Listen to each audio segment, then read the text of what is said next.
नरसोबाची वाडी. नरसोबाची वाडी किंवा नरसिंहवाडी हे कृष्णा पंचगंगेच्या नयनरम्य तीरावर असलेले तीर्थस्थळ दत्तभक्तासाठी दत्तप्रभूंची राजधानी म्हणून ओळखली जाते. शहराच्या विस्तारासाठी भौगोलिक मर्यादा असल्या तरी आज खूप मोठ्या प्रमाणात धर्मशाळा, भक्तनिवास, प्रसादालये आहेत. नरसोबाची वाडी किंवा नरसिंहवाडी हे कोल्हापूर जिल्ह्यातील शिरोळ तालुक्यातील 417 हेक्टर क्षेत्राचे गाव आहे. कोल्हापूरपासून 51 किलोमीटर अंतरावर कृष्णा आणि पंचगंगा या नद्यांच्या संगमावर हे क्षेत्र वसलेले आहे. ह्या गावाच्या चतुर्सीमा पुढीलप्रमाणे आहेत. पूर्वेस शिरडोन, पश्चिमेस औरवाड, उत्तरेस शिरोळ, दक्षिणेस कुरुंदवाड अशी गावे आहेत. या गावाचे मूळ नाव अमरापूर होय. श्री नरसिंह सरस्वतीच्या वास्तव्यामुळे या गावाला लोक नरसिंहवाडी म्हणू लागले.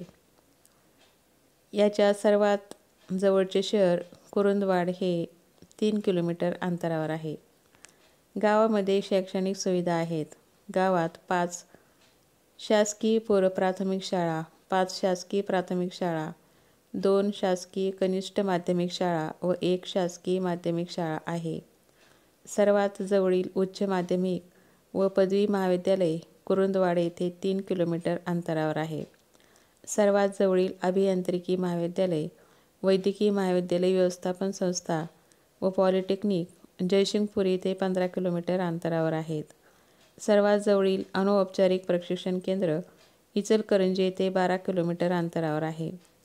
सर्वात जवळील अपंगासाठीची खास शाळा जयसिंगपूर येथे 10 किलोमीटरहून जास्त अंतरावर आहे. कोल्हापूरहून 51 किलोमीटर अंतरावर कृष्णा आणि पंचगंगेच्या संगमावर प्रसिद्ध तीर्थक्षेत्र नरसिंहपूर किंवा नरसोबाची वाडी वसलेली आहे. दत्तात्रयांचे अवतार श्री नरसिंह सरस्वतीचे या ठिकाणी 12 वर्षे वास्तव्य होते असे सांगितले जाते. श्री नरसिंह सरस्वतींनी याच ठिकाणी तपश्चर्या केली होती. श्री नरसिंह सरस्वतींनी या ठिकाणी अनेक चमत्कार केल्याचे सांगितले जाते. श्री नरसिंह सरस्वतींच्या पादुकांची येथे पूजा केली जाते. ऐन पावसाळ्यामध्ये कृष्णा नदीला पूर येतो तेव्हा मंदिर पाण्याखाली जाते. पुराच्या पाण्याच्या खुणा त्यानंतर सुद्धा मंदिर परिसरात दिसत राहतात. इथूनच पुढे 3 किलोमीटरवर कुरुंदवाड आहे. स्वातंत्र्यापूर्वी हे एक संपन्न संस्थान होते. कुरुंदवाडच्या नदीवर बांधलेला घाट आवर्जून पाहण्याजोगा आहे. इथून खिद्रापूर जेमतेम 15 किलोमीटरवर आहे. कृष्णेच्या प्रशस्त अशा घाटावर मध्यभागी औदुंबर वृक्षाखाली मंदिर आहे. मंदिरातच नरसिंह सरस्वती स्वामींनी स्थापन केलेल्या दत्तपादुका आहेत. वाडीहून गाणगापूरला जाताना योगिनीच्या आग्रहावरून स्वामींनी वालुकामय पाषाणाच्या पादुकांची स्थापना केली. त्यावरील सततच्या अभिषेकाने त्या झिजत नाहीत म्हणून त्यांची गडण चंद्रकांत पाषाणाची असावी असे म्हणतात. पादुकांची पूजार्चा येथे अखंड सुरू असते. दत्त संप्रदायात श्री दत्तगुरूचे दुसरे अवतार मानले गेलेले श्री नरसिंह सरस्वती यांनी औदुंबर वृक्षांनी बहरलेल्या या भूमीमध्ये 12 वर्षे वास्तव्य केले. यानंतर जेव्हा ते गाणगापूरला जायला निघाले तेव्हा योगिनीच्या आग्रहावरून त्यांनी आपल्या पादुका येथे ठेवल्या. या वालुकामय पाषाणाच्या पादुकांना मनोहर पादुका असे नाव आहे. या पादुकांची मध्यान्ही पूजा केली जाते. नदीवरचा घाट एकनाथ महाराजांनी बांधला असल्याचे सांगितले जाते. याच घाटावर वासुदेवानंद सरस्वतीचेही स्मृती मंदिर आहे. नदीची पात्र, घाट, देऊळ, त्यामागचा औदुंबरचा पार हे सारे अगदी चित्रमय भासते आणि परिसरातले शांत काहीसे पारंपरिक प्रसन्न वातावरण मनाला भावते.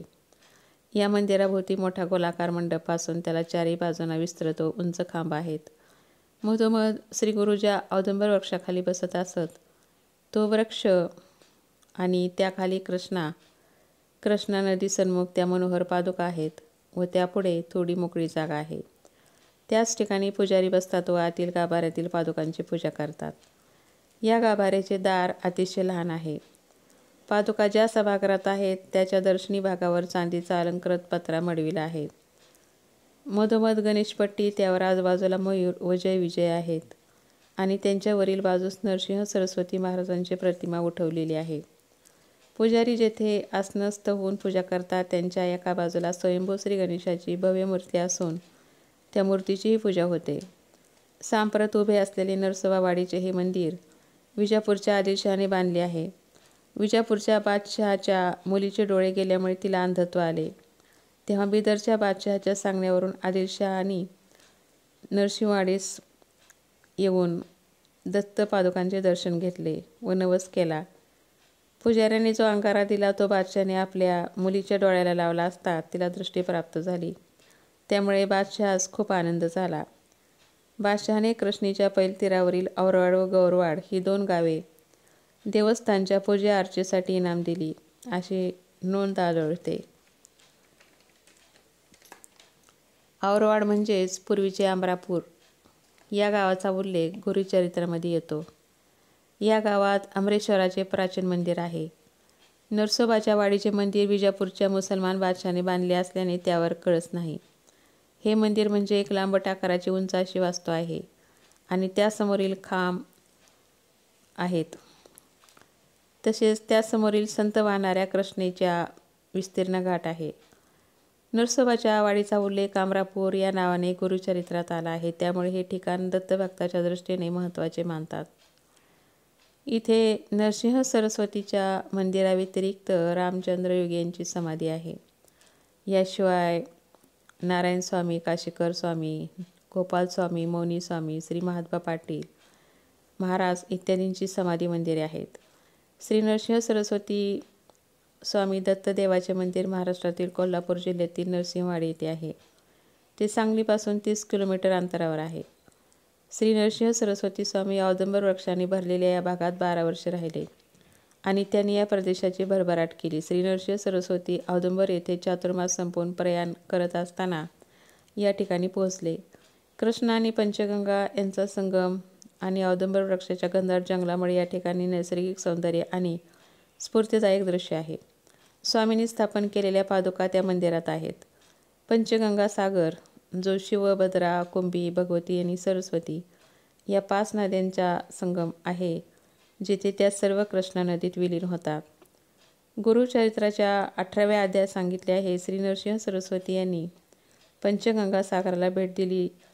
इथे नदीच्या पलीकडे अमरेश्वराचे मंदिर आहे, म्हणूनच या ठिकाणाला अमरापूर असे म्हणतात. जवळच शक्तितीर्थ आहे, जिथे 64 योगिनी शक्ती राहतात, अमरेश्वराची सेवा करतात आणि त्यांची पूजा करतात. तसेच या ठिकाणी दत्तपादुकांचीही पूजा योगिनी करतात, परंतु इतरांना दिसत नाहीत. जवळच पापविनाशिनी आणि इतर पवित्र तीर्थे होती. श्रीकृष्ण सरस्वती 12 वर्षे अमरापूर येथे राहिले. हे ठिकाण पुढे श्री नरसिंह सरस्वती यांच्या नावाने नरसोबाची वाडी म्हणून ओळखले जाऊ लागले. गुरुचरित्राच्या 19व्या अध्यायात श्री नरसिंह सरस्वतींनी सांगितले आहे, मी माझ्या पादुका इथे सोडत आहे. जिथे माझ्या पादुकांची पूजा केली जाते तेथे मी नेहमी उपस्थित राहीन. पादुकांचे पूजन करून ज्या काही प्रार्थना लोक करतील त्या सर्व लोकांच्या प्रार्थना पूर्ण केल्या जातील, असे श्री नरसिंह सरस्वती म्हणतात. नरसोबाची वाडी हे कृष्णा नदीच्या काठी वसलेले तीर्थक्षेत्र आहे. या पवित्र ठिकाणी पंचगंगा नदी कृष्णा नदीला मिळते. श्री नरसिंह सरस्वती यांना शारीरिक व्याधी बरे करण्याच्या आणि त्यांच्या भक्तांच्या चिंता दूर करण्याच्या दैवी शक्तीसह सिद्धपुरुष म्हणून मानले गेले. जेव्हा लोक निराशेत होते तेव्हा श्री नरसिंह सरस्वती स्वामींनी धार्मिक आणि आध्यात्मिक पुनर्जागरण घडवून आणले आणि त्यांचे मनोबल पूर्वसंचयित केले. सद्गुरू आजही सद्गती आणि श्रद्धावानांना पाहता येतात. किंबहुना सद्गुरू आपल्या दैवी लीलांनी भक्तांना आशीर्वाद देतात. ज्यांची सद्गुरूवर नितांत श्रद्धा आहे अशा भक्तांच्या मनोकामना पूर्ण होतात. अशा प्रकारे दत्तात्रयांचे दुसरे अवतार श्री नरसिंह सरस्वती स्वामी यांच्या पादुका या नरसोबाच्या वाडी या ठिकाणी आहेत. या पादुकांची येथे अखंड पूजा असते. तसेच या ठिकाणी अनेक भक्त या दत्तगुरूच्या पवित्र तीर्थक्षेत्रास भेट देतात व दर्शन घेतात. या ठिकाणी येणाऱ्या भक्तांच्या सर्व मनोकामना पूर्ण होतात. अशा प्रकारचं महात्म्य या नरसोबावाडी किंवा नरसिंहवाडी या तीर्थक्षेत्राचं आहे. ही माहिती जर तुम्हाला आवडली असेल तर लाईक करा, शेअर करा आणि माझ्या चॅनलला सबस्क्राईब करा. धन्यवाद.